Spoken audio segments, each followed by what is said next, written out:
Oh, howdy all, grab yourselves a beer. It is time for some Path of Exile discussion.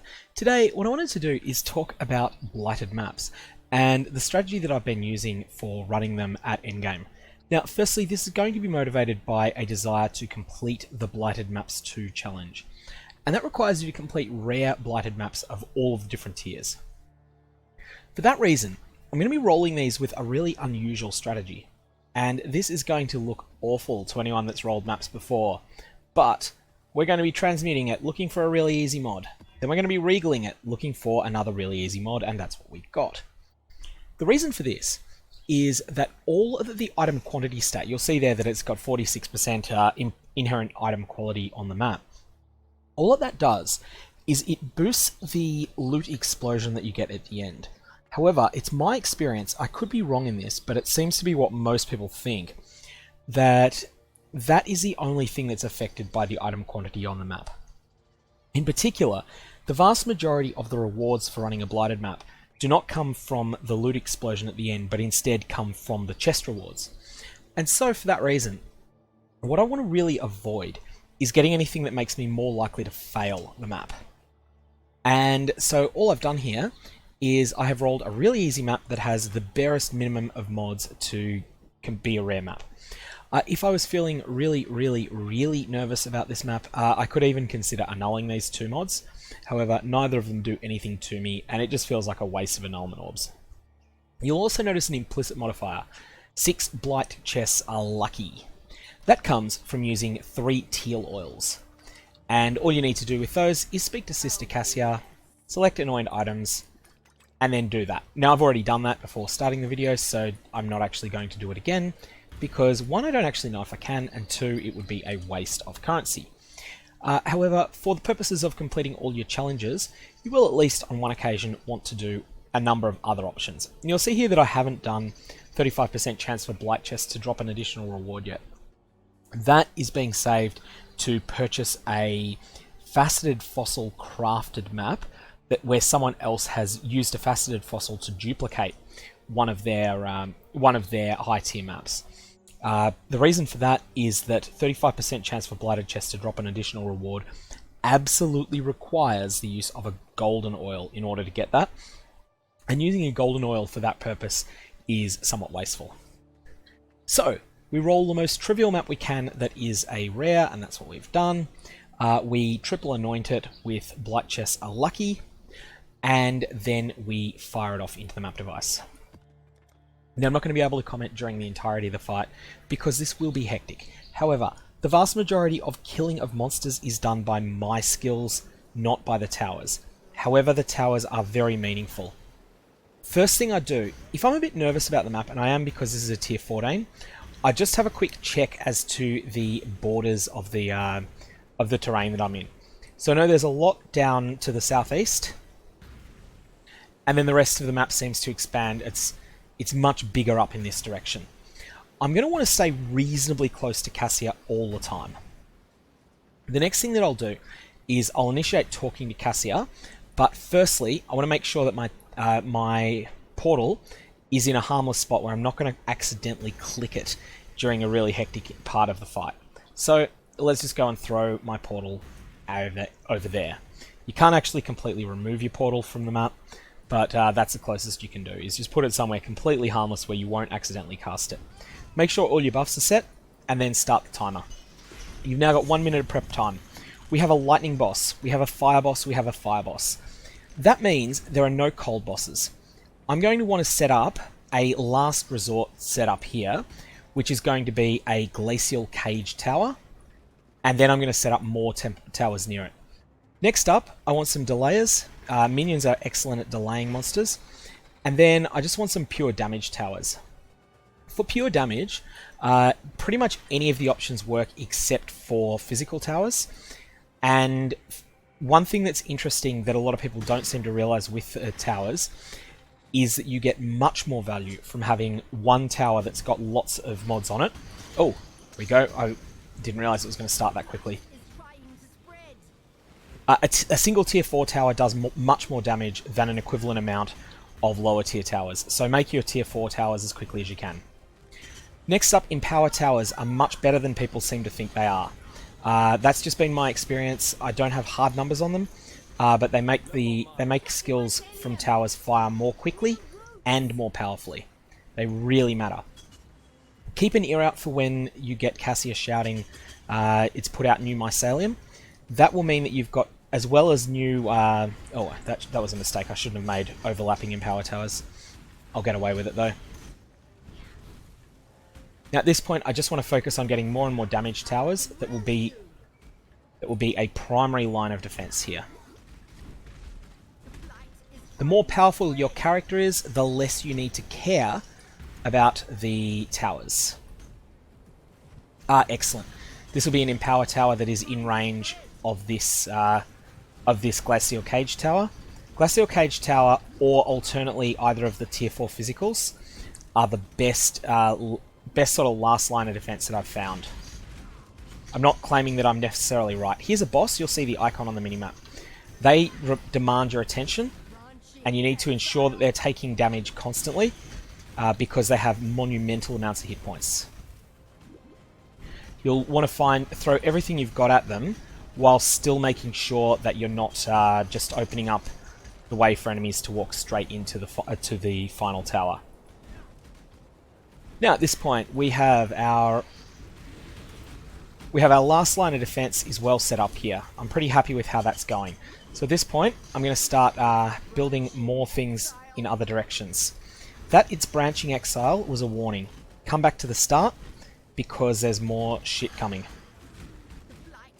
I'm going to put it down on some delayers. Minions are really good unless enemies are immune to them, and you can detect immunities. I'm just setting up freeze bolt towers here, just damage towers. You can detect immunities by the stat mods they have there. If they're immune, then they'll phase through the minions, but otherwise they will do a really good job in keeping you alive. Here we go. You'll notice I'm not doing a tremendous amount of damage to these bosses, but I've got them crowd controlled sufficiently that I'm not in any danger of losing the fight to them. Scout towers are excellent for damage as well.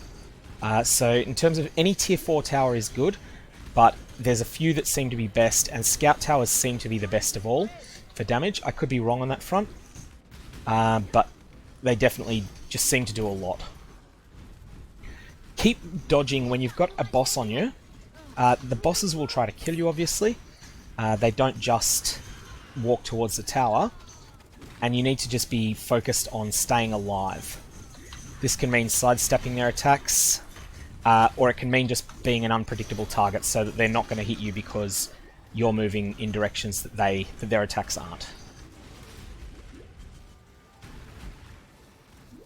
You notice I'm setting up more low tier towers at the moment. That's so that as I start getting massive amounts of resources towards the end, I can just spam upgrades on these. All of the top tier towers will do good work for you. The key thing is that I've got... Oh, shit. Spore Plume. Oh, hell. Alright, that's a nerve-wracking spot there. That's where I lost control for a second then. There's just so many bosses at the moment that I was in a lot of trouble for a second at that point.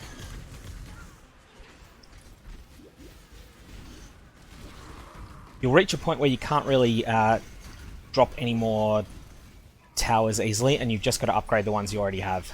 So I've got all those extra lightning towers coming online now. They should protect me from any trash mobs. They won't necessarily get rid of the bosses in time. The bosses have huge health and they need me to focus on them.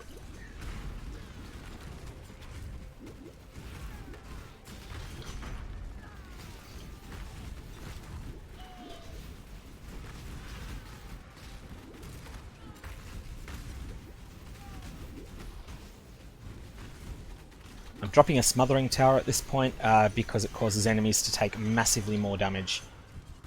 I possibly should have done that earlier in the run. There's also the Imbue Tower, which is so the Tier 4 Empower Tower that gives you attack speed and damage. And it depends on your build as to which is superior. If you're playing a damage over time build like I am, then you want to be running smother towers. Okay, at this point, I've pretty much won the fight, so I'm just going to keep an eye on the map whilst spending resources for the challenges that relate to spending resources. I'm just going to deliberately do this for a while. Actually, I think I have my... yeah, it's physical that I need mostly, isn't it? Physical towers I'm finding are the weakest. Stone Gaze towers are fine, there's nothing wrong with them. Likewise, the Petrification towers... sorry, the slowdown towers... oh, there we go. There we completed it. They're functional towers, but they're just not extraordinary. Here we go with the looting. So, this is going to be pretty insane. There'll be lots and lots of shit everywhere. The reason that I chose Lucky as the rewards, that I used 3 Teal Oils on the map. That's a balance of reward of risk versus, or sorry, not risk versus reward, of investment versus reward. Teal Oils are pretty cheap, but what they do is they cause 2 of these reward clusters to be rolled twice and the rarer item chosen, which is usually very positive. Talismans, I'm going to have a quick look at these, and Global Physical, Crit Multi. This one might actually be good enough to sell. The other ones certainly aren't, so they're just going to get left there. There's a Black Oil, and there's a bunch of crap. I should probably remove the bottom 3 tiers from my loot filter. I'm too lazy to do that. You can tell you've looted everything when all of them go like this, so they look like this. What this icon here means, you'll see that there's rewards times 2, and that this is a breach cluster. You'll get to know what the reward icons mean. Some of them are self-explanatory, some of them are not. So that one's self-explanatory. That's the Chaos Orb icon is for currency, but some of them are not self-explanatory. Oh, Superior Enlightenment support, always nice. And here we go. You can sometimes get Kadiro from these. These are the silly Parandus ones. They're not very good, but they are a bit of fun to loot. I've never had a good reward from these, but it's not impossible. You can get Kadiro appear in your map. The only time he's appeared for me, he dropped the magnificent prize of 3 Orbs of Scouring, but he can give you things much better than that. Shaper and Elder items drop. That Elder Turquoise Amulet will be item level 81 because that's the zone level, and therefore not worthless. These are Abyss ones. Abyss Jewels, this is the reason Abyss Jewels are so cheap this league, and I'll pick these up just in case they're miraculously well rolled, but I don't really have high expectations of them. This treasure chest icon means that it picks one of the other reward types at random and drops it. These ones, the weapon ones, are the best thing that they ever drop, at least in item level 81 plus the zones, is veiled items. Here I'm getting items that have labyrinth enchants on them or offerings of the goddess. Most of these will be unsellable, but some of them will be good. Always check your enchants. If you get a miracle one, then you have made bank. And I'll pick that one up. Actually, there's no real point picking up gloves with an enchant. Word of Flames is unless the explicit mods are really good on it. Now at this point, you're probably going to need to portal out. Normally I say never portal out of a map. These are an exception. So I've already got an amount of loot there that is clearly worth coming back for. So at this point, I'll drop everything into a dump tab.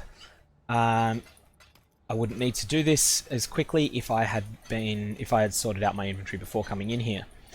I was just running Uber Elder before, and I think people might be a little bit envious because I have run all of 3 Uber Elders this league, and every time I have got a Watcher's Eye. And I still haven't identified any of them at all because I'm a bit of a troll like that. I like to keep them unidentified, keep people who watch the channel guessing what they're going to be, and then identify them off screen sometime. Or more likely, sell them as identified items. You'll notice here I'm holding Alt to overrule my loot filter. That's just a habit, it's not something that's particularly useful. Now we're down to 6 things to find, so we're getting pretty close. I don't know that I'll make the same amount of currency from this map that I would have made if I'd sold the tier 14 map. That's really going to come down to whether or not I get any of the really big drops. You'll notice these are item level 81. That makes them very useful for Unveiling. It means we'll unveil them later, but they have the potential to have any of Jun's mods on them, and a tier 3 Jun mod is one that is worth can potentially be worth quite a bit. What is that Reaver sword? That's not Tim. Oh, Hiltless! I'd forgotten that thing existed. I was really perplexed as to what it was. Prophecy nodes are surprisingly good. Now, watch me get absolute trash from them. So, you'll either get sealed prophecies or silver coins. Huh. However, prophecy nodes, whilst that one wasn't particularly lucrative, it's not rare for them to be. And I'll just pick that one up because it had okay explicit mods on it, and I'm just being a bit of a backrat at the moment. So, I'll go and drop everything into the dump tab. You'll see I picked up a hell of a lot of loot in that, and there's stuff that has potential in there. Let's just pick out all of the veiled items. So I've only locked one of them away. Throw away those two. And now as we go and unveil, we'll see what we get there. This has tempered is okay, but it's not got any combinations. So this is a bad item on its own. Its only value is to unveil. Notice how this is tier 3. That means that it's going to give me the most XP possible of any of the mods. And so I'm going to pick that because unveiling XP is useful. I have no current plans for using that craft, but I'd rather have it than not have it. Absolute trash on the explicit mods, therefore I don't care what this is, except for the purposes of getting crafting juice out of it. Now this is an interesting conundrum where it seems like this is giving more XP because it's giving half of a bar. However, going from level 0 to level 1 requires 2 crafting XP, going from 1 to 2 requires 4, and going from 2 to 3 requires 8. It might help if I actually don't misclick. So here, I require 8 XP. This is going to... a tier 3 unveil will give me 4, but I've already got 6 of 8. If I use this one, I'm effectively gaining 2 crafting XP. Whereas if I take this, I'm only getting 1. You get 1 from unveiling a tier 1, 2 from unveiling a tier 2, and 4 from unveiling a tier 3. With the exception that if you are not yet... if you unveil a tier 2, it will always take you to at least tier 1, and if you unveil a tier 3, it will always take you to at least tier 2. I'm going to unveil this one because I get 2 crafting XP from it, and I don't really care about the item. And lastly, we've got this here, Golden Chris, which has absolute rat shit mods on it as well. No use as it is. Only one of these mods is new to me, and it will give me 1/8 of the crafting bar because it's level 1, but I'm already at 7 of 8, so I'm pretty happy with that. That finishes off a craft. So, that's basically my strategies for Blight maps. The key takeaways there are roll them easy because rolling them hard does not really benefit you. The vast majority of that loot, and we'll go back and have a look at the loot explosion from the that dropped in the center. Although a lot of loot in raw terms dropped near the middle, as is always the case, you're only going to care about the best, 1/4%, 1% of loot, 1/4% to 1% of loot, and this is all basically utter garbage. That's the stuff that gets multiplied. The special loot, the stuff that drops from these, from these sort of clusters, this doesn't seem to be multiplied as far as I can tell by pack size or by monster increased item drops from the map. So for that reason, I don't generally regard it as worthwhile doing anything to optimize the map's inherent stats. Instead, just roll them easy, and then pay no attention to this being a 2 exalt tab. That's just me sort of messing around. I do still chisel them because the chisels will amp up that loot explosion in the middle, but otherwise I just run them easy. So run them easy. If there are any mods that roll that make the monsters tankier, then it's time to scour, transmute, and regal again. You do not want, for my build, I do not want to see monsters have 90% resilience against elemental ailments. That is an absolute no way on a blighted map. Whereas I'd be willing to run that on a tier 16, I'm not running it on a blighted map, a red blighted map especially. The other mods that I will not run, or that I will be very careful before I run, is anything that amps up the life of bosses. That can include the universal monsters have more hit points mod, and I think it also includes the ones that give the boss more hit points. It also definitely includes the ones that give bosses resistances against your main attack. So if you are a physical damage build, that is monsters gain an endurance charge on hit. That is monsters have physical reduction. If you are a elemental damage build like I am, then it is hybrid elemental and chaos resistance, and players have elemental equilibrium that you need to be careful of. And obviously, if you've got enough damage, you can ignore those mods, but you want to be aware of them.